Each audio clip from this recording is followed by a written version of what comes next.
Idea is known as reciprocal tariffs. It's where the U.S. will impose matching tariffs on imports from all over, with specific percentages customized to each country.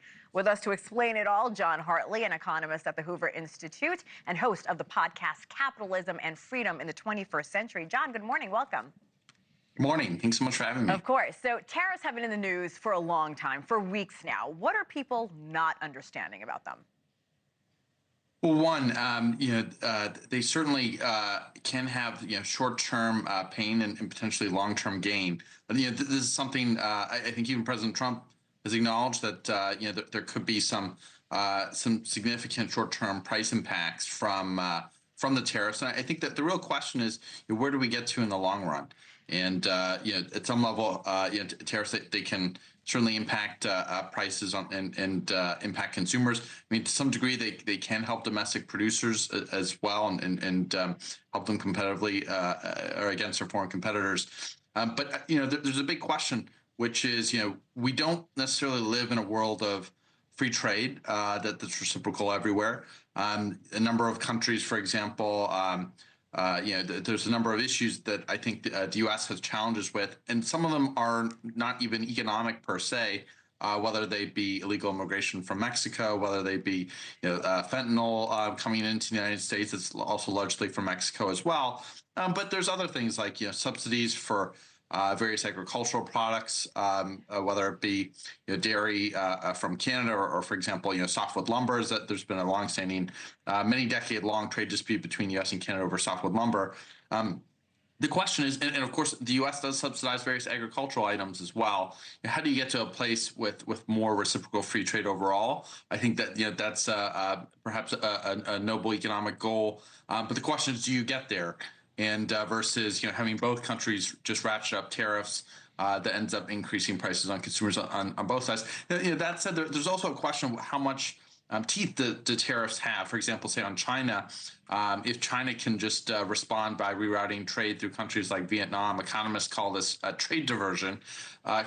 Do they do that in response to avoid these sorts of tariffs? And sending trade through Vietnam and Mexico is something that we saw, I think, during the first Trump administration in response to tariffs. You mentioned short-term pain, long-term gain, but immediately with so many people struggling to pay for groceries, for gas, are these large-scale tariffs the economic Armageddon that some are warning about, at least immediately? No, I don't think so. I think for at least certainly for Americans, I mean, I think it's a very different story. Say, for example, for Canada, where 75% of Canada's trade, for example, it goes to and from the U.S.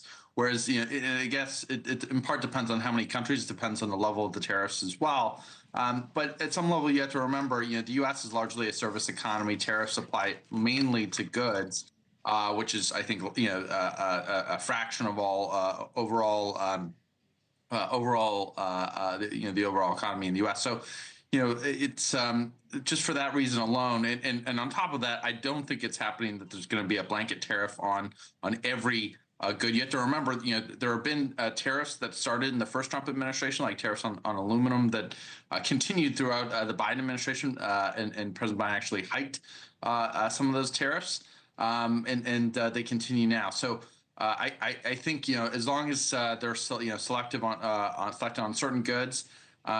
I don't necessarily see it being something that's hugely inflationary. Obviously, directionally, there could be some price pressures in certain areas, and something to look out for. But as depending on the level and the breadth of the tariffs, I don't think it's necessarily going to be the economic Armageddon that some people are predicting.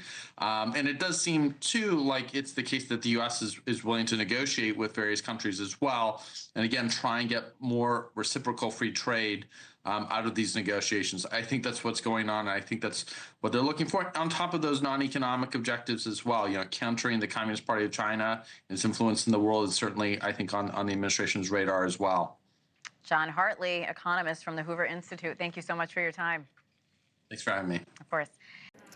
Thanks for watching. Go to joinnn.com to find NewsNation on your television provider. And don't forget to click the red subscribe button below to get more of NewsNation's fact-driven, unbiased coverage.